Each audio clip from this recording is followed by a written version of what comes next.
કેમ છો મારા ગુજરાતી વાલા વિદ્યાર્થી મિત્રો? તમે બધા મજામાં જ હશો, હું પણ મજામાં જ છું. તો આજે આપણે 4/10/2018નું કરંટ અફેર વિશેની માહિતી. તો મિત્રો, તમે એમાં ચેનલ પહેલી વખત આવ્યો તો જે લાલ કલરનું સબસ્ક્રાઈબનું બટન છે, સબસ્ક્રાઈબ તો ફ્રી છે, અને બાજુમાં તો બેલ આવશે, તેના પર ક્લિક કરશો એટલે ડેઈલી મારા આવનાર વિડીયોની માહિતી તમને એક નોટિફિકેશન બેલ દ્વારા મળતી રહેશે. પીએમ મોદીને યુએનનો champion of the Earth award એનાયત કરવામાં આવ્યો છે. આ ભારતના ખેડૂત, આદિવાસી સમુદાયનો અને નારીનું સન્માન કીધું છે. કોણે કીધું છે? વડાપ્રધાન મોદીએ.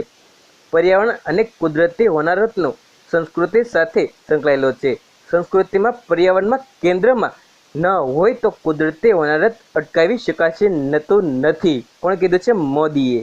બીજા અન્ય એવોર્ડ વિજેતા કોણ છે? જે વિજેતા અને કેટેગરી કોચીન આંતરરાષ્ટ્રીય, તો એન્ટીપિસ્યુલ રિયલ વિમાની મથક વિઝન, જોન કાર્લિંગ અને beyond meet science and technical, બીજી બધી પણ માહિતી છે. 2022 સુધીમાં ભારતમાં પ્લાસ્ટિકનો ઉપયોગ નાબૂદ કરવાની પ્રતિજ્ઞા માટે પણ એવોર્ડ તેમને એનાયત કરેલો છે યુએનએ. ક્યારે? 2022 સુધીમાં પ્લાસ્ટિકથી છે તેમાંથી મુક્તિ મેળવવા માટે મોદીને એવોર્ડ એનાયત કરી રહ્યો છે. પર્યાવરણ માટે ખૂબ જ ખાસ કયો એવોર્ડ એનાયત કરવામાં આવ્યો છે પીએમ મોદીને યુએન દ્વારા? તો ચેમ્પિયન ઓફ ધ અર્થનો એવોર્ડ એનાયત કરવામાં આવ્યો છે. ચીન આજે ભારતની મુલાકાત લેશે. H-400 એર ડિફેન્સ સિસ્ટમનો સોદો પણ થવાની શક્યતા છે. રશિયન પ્રમુખ પુતિનની આગેવાનીમાં ભારત રશિયાની 19મી બેઠક છે. કેટલામી એ બેઠક છે? ભારત અને રશિયાની કેટલામી 19મી બેઠક થઈ છે.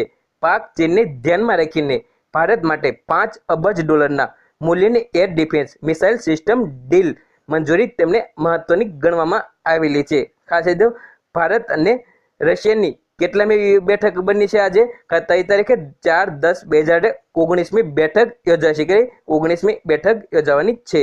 ઉત્ક્રાંતિ પર કાબુ મેળવનારી ક્રાંતિકારી શોધ કરનાર 3 વૈજ્ઞાનિકોને કેમિસ્ટ્રીનો નોબેલ પ્રાઇઝ આપવામાં આવેલો છે. ખાસ કે આ એક બીજો સવાલ ખૂબ જ ઉપયોગી છે કે અડધું ઇનામ, શું કે અડધું ઇનામ જેને મળવાનું છે તે એ ફ્રાન્સિસ આર્નોલ્ડ તો કેન્સરમાંથી સાજા થયા છે. ખાસ કેન્સરમાંથી સાજા થયા છે, અડધું ઇનામ મળવાનું છે તે. રાસાયણિક પ્રયોગથી શેરડીમાંથી બનતું બાયોફ્લોરાઇડ વધારે સરળતાથી બનાવી શકાય છે. સંશોધકોએ ડીએનએમાં ફેરફારની પદ્ધતિ પણ વિકસાવી છે. કેમિસ્ટ્રીમાં મહિલાઓને નોબેલ. 1911માં સૌથી પહેલી મહિલા વિજ્ઞાનીને કેમિસ્ટ્રીને નોબેલ મળ્યું હતું.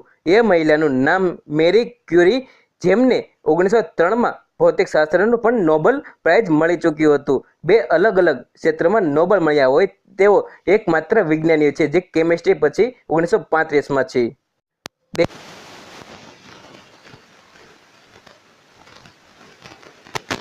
નથી. ખાસ ઘર કે કાર કોનું નથી? 46માં મુખ્ય ન્યાયાધીશ બન્યા છે રંજન ગોગોઈ, જે મુખ્ય ન્યાયાધીશ બન્યા છે. કોનું સ્થાન લીધું છે તે મને કોમેન્ટ બોક્સની અંદર તમે સજેશનો આપી શકો છો. ગોગોઈએ પહેલા દિવસે રોસ્ટરની ફાળવણી કરી PIL સહિતના મોટા મુદ્દાઓને પોતાની પાસે રાખ્યા છે.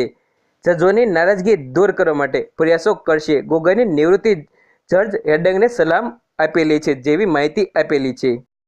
આજના કરંટ અફેરના મહત્વના સવાલ. 4 ઓક્ટોબર મહાન ક્રાંતિવીર પંડિત શ્યામકૃષ્ણ વર્માની 162મી જન્મજયંતિ કરી 4 ઓક્ટોબરે. અને 4 ઓક્ટોબરે કયા દિવસ તરીકે ઉજવવામાં આવે છે? વર્લ્ડ એનિમલ ડે, વિશ્વ પશુ દિવસ તરીકે ઉજવવામાં આવે છે. 4 ઓક્ટોબર 1977માં આજના દિવસે અટલ બિહારી વાજપેયીએ યુએનઓની જનરલ એસેમ્બલીની હિન્દી ભાષામાં સંબોધન કર્યું હતું. ખાસ યાદ રાખજો, નોબેલ પ્રાઇઝને લગતા ઘણા ખરા મહત્વના પ્રશ્નો વિશેની માહિતી બોલું છું. પ્રશ્ન નંબર 1, નોબેલ પ્રાઇઝ કોના દ્વારા અપાય છે?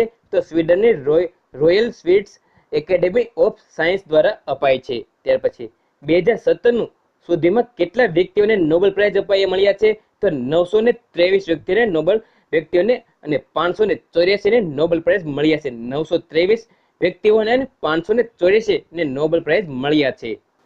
નોબેલ પ્રાઇઝની શરૂઆત કઈ સાલથી થઈ છે? તો 1901 થી સર આલ્ફ્રેડ નોબેલની સ્મૃતિમાં તેમની શરૂઆત થઈ હતી. શાંતિનો નોબેલ પ્રાઇઝ કયો દેશ આપે છે? તો નોર્વે. બાકીની પ્રાઇઝ સ્વીડન આપે છે. ખાસ તો એક શાંતિનો નોબેલ પ્રાઇઝ છે તે જ એક નોર્વે આપે છે, બીજી બધી કઈ આપે છે? સ્વીડન આપે છે. વિજેતાઓને કેટલા કેટેગરીમાં મેડલ અપાય છે? 18 કેટેગરીમાં. ગ્રીન ગોલ્ડ, જેને 24 ગોલ્ડનું પ્લેટિનિંગ કરવામાં આવ્યું હતું. ત્યાર પછી વધુમાં વધુ કેટલા લોકોને સંયુક્ત રીતે નોબેલ અપાયા છે? તો 3 લોકોને. ત્યાર પછી અર્થશાસ્ત્રનો નોબેલ પ્રાઇઝ કયારથી અપાય છે? તો 1969 થી અર્થશાસ્ત્રનો નોબેલ પ્રાઇઝ અપાય છે. ત્યારે 1968માં આપવાનું નક્કી થયું હતું. ક્યારે? 1968માં નક્કી થયું હતું અને 1969 થી અપાય છે. 2018નું રસાયણ શાસ્ત્રનું નોબેલ પ્રાઇઝ કોને મળ્યું છે? તો યુએએની ફ્રાન્સિસ આન્ટોલ અને જ્યોર્જ સ્મિથ અને બ્રિટનના ગેગરી સ્વીડનને સંયુક્ત રીતે આ એવોર્ડ અપાયો હતો. પ્રોટીનને લગતી શોધખોળ માટે નોબેલ પ્રાઇઝ અપાય છે. ફ્રાન્સની એનોલ્ડ રાસાયણિક વિજ્ઞાનના ફિલ્ડમાં નોબેલ મેળવનારી 5મી મહિલા છે. નોબેલ પ્રાઇઝમાં આ વર્ષે 90 લાખ સ્વીડન કોનરની રકમ અપાય છે, જેની અડધી રકમ ફ્રાન્સિસ આર્નોલ્ડને અને બાકીની અડધી રકમ જ્યોર્જ સ્મિથ અને ગેગરીને સ્વીડનને વહેંચવામાં આવશે. ભારત અને બ્રાઝિલ અને દક્ષિણ આફ્રિકાની સંયુક્ત નેવી એક્સરસાઇઝ ક્યાં શરૂ થઈ અને તે કયા નામે ઓળખાય છે? દક્ષિણ આફ્રિકાની સિમ્બોલ સિટી ખાતે શરૂ થઈ છે અને IBSAMAR તરીકે ઓળખાય છે. કઈ? IBSAMAR તરીકે ઓળખવામાં આવશે. IBS અંગેનું MCQ વિશે થોડીક આપણે માહિતી મેળવી. IBSAMAR એ કયારથી શરૂ થઈ છે? તો 2006 થી શરૂ થઈ છે. તે કેટલા કેટેગરી એક્સરસાઇઝ છે? તો 6ઠી કેટેગરી એક્સરસાઇઝ છે. IBN 5 ક્યાં યોજાઈ ગઈ હતી? તો ભારતમાં ગોવા ખાતે 2016માં યોજાઈ ગઈ હતી. 5મું હતું તે. IBSA શું છે? તો IBS એ ઇન્ડિયન બ્રાઝિલ સાઉથ આફ્રિકાનું એક સંગઠન છે.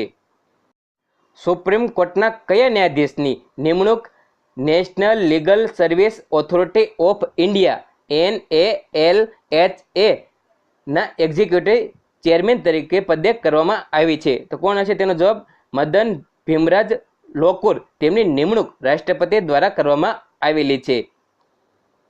NALHA ને લગતા ઘણા મહત્વના પ્રશ્નો. તેની સ્થાપના ક્યારે થઈ હતી? તો 1995માં લીગલ સર્વિસ ઓથોરિટી એક્ટ 1987ના આધારે થઈ હતી. એનું મુખ્ય કાર્ય શું છે તેનું? તે ગરીબ લોકોને વિનામૂલ્યે વકીલની સેવા પૂરી પાડે છે. ખાસ વકીલની સેવા પૂરી પાડે એવો જ ને સવાલ પૂછે કે વકીલની સેવા પૂરી પાડવા માટે વિનામૂલ્યે તેના અધ્યક્ષ કોણ નિમવામાં આવ્યા છે? તો મદન ભીમરાજ લોકુર.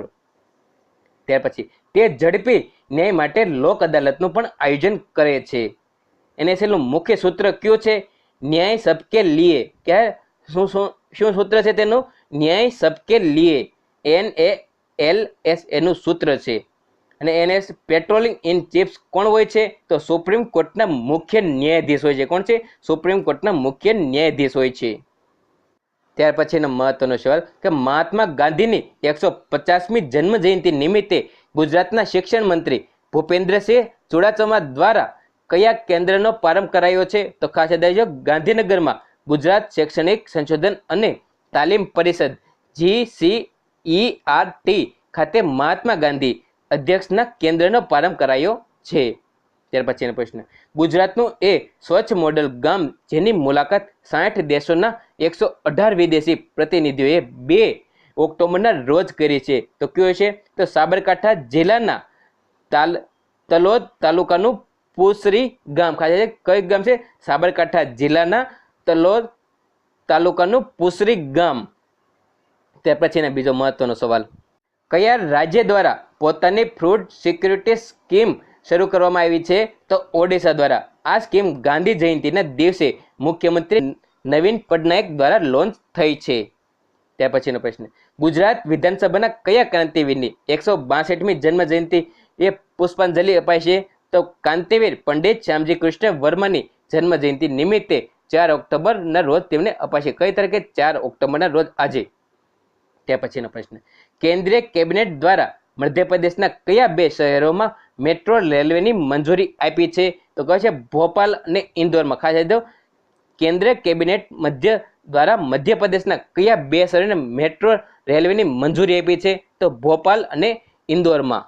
મિત્ર, કેવો લાગ્યો અમારો વિડીયો? તમને આ ગમ્યો હોય તો લાઈક કરો, શેર કરો અને અમારી ચેનલને સબસ્ક્રાઈબ કરો. અને સબસ્ક્રાઈબ કર્યા બાદ બાજુમાં નાના બેલ હશે તેના પર ક્લિક કરશો એટલે ડેઈલી અમારા આના વિડીયોની માહિતી તમને એક નોટિફિકેશન બેલ દ્વારા મળતી રહેશે. ખુશ રહો મિત્રો. આજુબાજુ સાફ સફાઈ રાખવી. સ્વચ્છ ભારત. જય હિન્દ. વંદે માતરમ.